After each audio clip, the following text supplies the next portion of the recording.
नाजरीन अस्सलाम वालेकुम। IND टुडे न्यूज में आपका खैर मकदम करते हैं।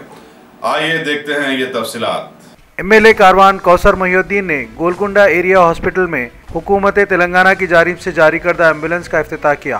इस एम्बुलेंस के जरिए गोलकुंडा हॉस्पिटल से तिब्बी मुआयने के लिए डायग्नोस्टिक सेंटर्स को आमदरफ्त की सहूलत बिल्कुल मुफ्त रखी गई है। सदर मोहतरम की हिदायत पर हल्के कारवान के 2 एरिया हॉस्पिटल्स में कारवान पन्नीपुरे का जो साबिक़ा में इसके ताल्लुक से नुमाइंदगी की गई थी गवर्नमेंट ऑफ तेलंगाना को, वहाँ पर एम्बुलेंस की सख्त ज़रूरत थी और साबिक़ा में सदर मोहतरम अपने बजट से गोलकुंडा एरिया हॉस्पिटल को एक एम्बुलेंस दिए थे और वो एम्बुलेंस नाकाफ़ी रही थी। इसके लिए आज गोलकुंडा एरिया हॉस्पिटल को 102 एम्बुलेंस भी दिया गया और कारवान पन्नीपुरे को भी एक एम्बुलेंस दिया गया। ये एम्बुलेंस से ख़ास तौर से ख़वातीन के लिए जो प्रेगनेंट्स है, टेस्टा वगैरह दीगर कामों के लिए ये यूज़ में आएंगे और उसी तरह से 108 जो है वो भी अपने फील्ड के ऊपर रहेंगी।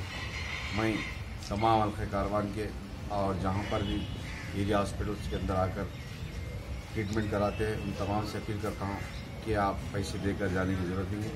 आपको खुद गवर्नमेंट हॉस्पिटल्स के अंदर जो 2 एम्बुलेंस है इसको यूज़ करते हुए और दवाखाने का भी कोई भी कंप्लेंट है आपको, या चाहे कारवान पन्नीपुरा या गोलकुंडा एरिया हॉस्पिटल के जो भी कंप्लेंट है हमारे मेंबर्स को या मुझको फ़ोन कर बताइए। इंशाल्लाह इस हॉस्पिटल के जो भी कमज़ोरियाँ नहीं उन तमाम को पूरी करने की कोशिश की जाएगी।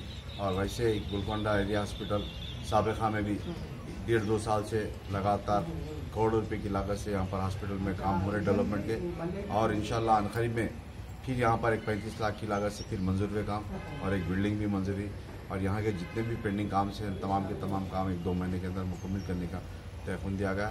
और उसी तरह से मैं आप तमाम से अपील करता हूँ कि आप इस एम्बुलेंस को और यहाँ हॉस्पिटल के अंदर जो भी आपको फैसिलिटीज़ है वो तमाम के तमाम यूज़ करना चाहिए। और जो भी डिस्ट्रिक्ट से आने वालों को भी अपील करता हूँ इस गोलकुंडा एरिया हॉस्पिटल या कारवान पन्नीपुरा एरिया हॉस्पिटल को आकर यहाँ पर ट्रीटमेंट करने की जरूरत है। शुक्रिया।